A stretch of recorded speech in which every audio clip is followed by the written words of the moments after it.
In a span of 1 year, the hallowed precincts of the judiciary have been engulfed by mobs. Often it is the people venting their frustrations over those in the dock, be it politicians, senior government officials across the political divide.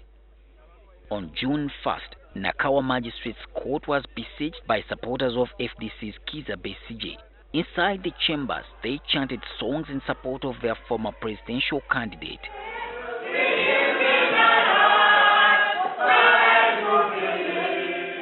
Once outside court, they were intercepted by police.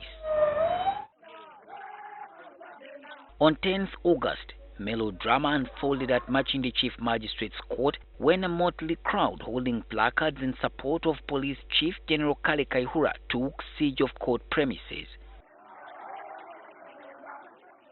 They vented their anger towards lawyers who are seeking to prosecute Kaihura.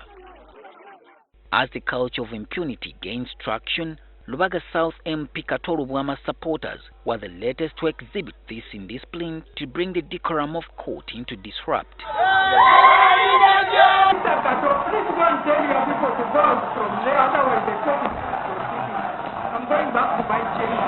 Paul Gadenya, the Chief Court Registrar, says that court should be respected.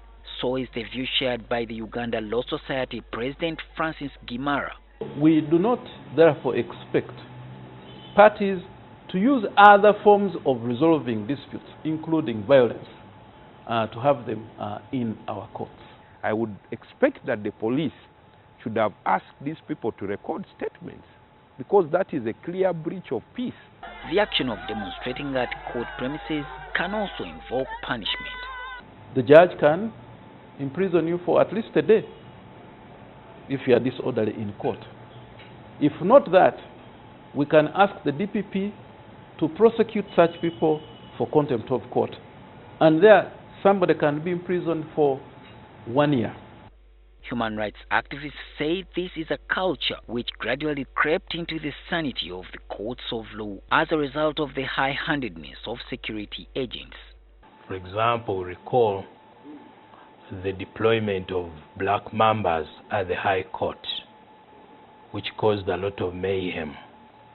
And of course, the state was involved. How can sanity return into courts of law? That can only be addressed by ensuring that those leaders are isolated and could actually be arrested. I think courts will have to come out with clear